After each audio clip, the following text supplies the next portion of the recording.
2024 VinFast VF8 First Drive Review, not ready for prime time. The ingredients are there, but it needs work. The VinFast VF8 is a new 5-seater electric crossover from Vietnam. It's been a long time since an automaker from outside the US tried to enter the mass market. As a bit of foreshadowing, the last was Kia and Hyundai, joined at the hip from South Korea, which entered the market with questionable build quality but captured market share using long industry-beating standard warranties. As a bit of backstory, VinFast is part of Vinrope, which is so big in Vietnam it's almost a state within a state. Children can be born in a VinMec hospital, live in a VinOM's house while attending a VinSchool, and eat food bought at VinMart. Now that child can be taken to school in a VinFast crossover. You get the idea, and it tells us that VinFast isn't a venture-backed company trying to get in on the EV craze on a shoestring budget. There's real money in this venture from a young but liquid company looking to build a legacy. That's why we were interested in getting ourselves out to San Diego and driving one of the new electric vehicles due to start landing in numbers in the coming weeks and months. Exterior, Italian style. When it comes to styling, VinFast didn't mess around. The exterior comes from the Italian design house Pininfarina, which we think explains the European feel of the front end. According to VinFast, it uses the dynamic curves of sports cars, with the oblong features often found in luxury sedans, along with the height and powerful, sharp cut of SUVs. It's distinctive enough to turn heads, and every other driver we spoke to throughout the day was asked about the car at least once. A light bar stretches across the front between the headlights, which come standard with auto leveling. A nice touch is an indent in the door handles for a thumb when closing the doors that satisfied the design nerd in us. It's something that most owners won't notice, but it's there in a lovely touch. Unfortunately, once you get a bit closer to the VF8 we were driving, and others we looked at throughout the day, there were some red flags about build quality. Panel gaps for days. The first thing we noticed was a gap at the front of the back doors, wide enough to show the paint color behind. We were wondering if that was a design choice and started noticing that hardly any panel on the vehicle had the same panel gap as the one next to it. Some panels sat further out than others, and a lot of trim pieces didn't line up with the one next to it. In short, the fit and finish of the cars were not good. The gap in the tail lights between the tailgate and the fenders is large enough to fit the tip of a finger in, and you can see the fittings through it. Topping it off, the center brake light at the top of the tailgate's lens was broken. This could have happened in shipping, and VinFast didn't have a replacement to hand, but we didn't get an answer to that question. We'll get to that later. Interior, some interesting choices. Inside the VinFast VF8, we didn't spot any red flags but did find some interesting choices being made. The first is to eschew the traditional display cluster to rely on a head-up display, which is a bold move forward. There is still a display, but it's on the left side of the 15.6-inch touchscreen mounted on the dash. The materials aren't flashy inside, but the vegan leather and hand stitching appear to be good quality. The seats are hard, reminding us of turn-of-the-century BMW seats, which isn't bad as they are comfortable enough. There's a lot of plastic, but it's nicely textured, and there's a lot of soft touch material where elbows bowl rest or bump. There's plenty of room for a family inside, and standard features to keep everyone happy include dual-zone climate control up front, second-row ventilation, 5 USB ports, and an integrated wireless charger. Another choice is to remove as many buttons from the interior as possible, which is something other automakers are moving away from, as it's a mistake to put everything on the front screen. In the VF8, this includes the mirror adjustment and opening and closing of the sunroof, if fitted, and the HVAC. It's a case of style and reduction in build complexity over ease of use. However, to VinFast's credit, there is a proper volume knob in the center console.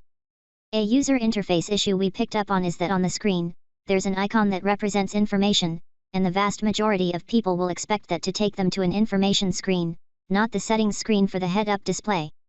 While not the end of the world, it's another sign that the VF8 is an unpolished product. It's still not the biggest sign, though. Infotainment, sophisticated. The 15.6-inch touchscreen is crisp and clear and responds reasonably quickly, and features Apple CarPlay and Android Auto as well as some popular apps like iHeartRadio and TuneIn installed as standard, with a video partner to follow.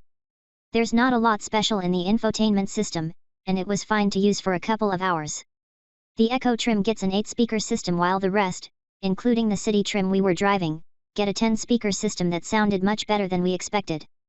The voice command system is surprisingly good for a first run, and that's how we ended up closing the sunroof, That's on top of VinFast's smart services, which uses data analysis, artificial intelligence, and facial recognition as part of its safety systems and services like smart home and in-car shopping. Powertrain, where things shine. The VF8 features a dual-motor system providing all-wheel drive. This produces 348 horsepower and 369 ft-lb of torque for the Eco version and 402 HP and 457 ft-lb for the Plus version. Eco will hit 0 to 60 miles per hour in 6.5 seconds, while the Plus will crack 60 miles per hour in a respectable 5.5 seconds. VinFast is touting a charge time from 10% to 70% in around 24 minutes. This was something we wanted to ask about, as most automakers advertise 10 to 80% as drop-off in charge time usually happens after the 80% SOC mark. However, we do get that in the city model, people will likely get closer to the 10% mark before charging. The Eco version will reach 207 miles and the Pro 191 miles, which makes the VF8's range disappointing in a sea of EVs nearing 300 miles. VinFast is also touting its plug and charge feature to take the pain out of finding and paying for charging away from home, as well as a 10-year battery warranty and a 10-year/125,000 mile warranty on the rest of the car. The aim is to prioritize after-sales service and have 28 dealerships in the US open in quick succession. VinFast wants to follow other EV makers like Tesla, Rivian, and Lucid and have a mobile servicing department to come to the customer, too. Driving impressions, needs a good polish. On the road, the first thing we noticed was the VF8's hard seats, which turned out to be perfectly comfortable over a couple of hours. The ride quality isn't bad by a long shot, but it is too firm and leads to bobblehead syndrome when you venture off super smooth pavement. The steering is sharp and a touch too pointed for a daily driving crossover. The same goes for throttle response, where in normal mode, it's as sharp as you would expect in sport mode. The two combined means you have to concentrate on driving smoothly, although, over time, it would become second nature. It's generally a nice vehicle to drive with no overpowering issues until you go near a center line or reach the speed limit, where the driver assistant technology chimes and shows alerts. It's way too sensitive, and chiming when you reach the speed limit is as annoying as chiming and throwing up alerts when you drive up to a traffic light centered in your lane between a curb and a bus. While we appreciate VinFast's dedication to safety systems, and adding a blind spot assist feature as standard, the software needs a good polish. Conclusion: not ready for prime time. We mentioned that VinFast is new as an automaker, but this isn't the brand's first car, as it already has models on sale in Vietnam. To push into the US market, the end product needs to be more polished, and the exterior fit and finish are huge red flags for build quality issues. The price looks good on paper with the specs, standard features, and warranties. But, with the Eco models starting at $49,000 and the Plus models starting at $56,000, that's a lot of money to pay for a car with body panels that don't line up and driver aids that are too oversensitive. We can't recommend the VF8 yet. And the important word here is yet. The driver aids can be fixed with the software, and build quality is something we know automakers can improve at pace. Suspension can be revised, and we hope this all comes together quickly, as the VF8 could be a genuine contender on the US market and help shift people over to electric power. It's a shaky start, though. Typically, on these first drive events, and we were told it would be the case, there would be PR people and product specialists to talk to at lunch and in general. Instead, there were only journalists discussing all the issues they came across. Not a PR person, executive, or product specialist in sight to talk to. We hung around for around 45 minutes before shrugging our shoulders and leaving.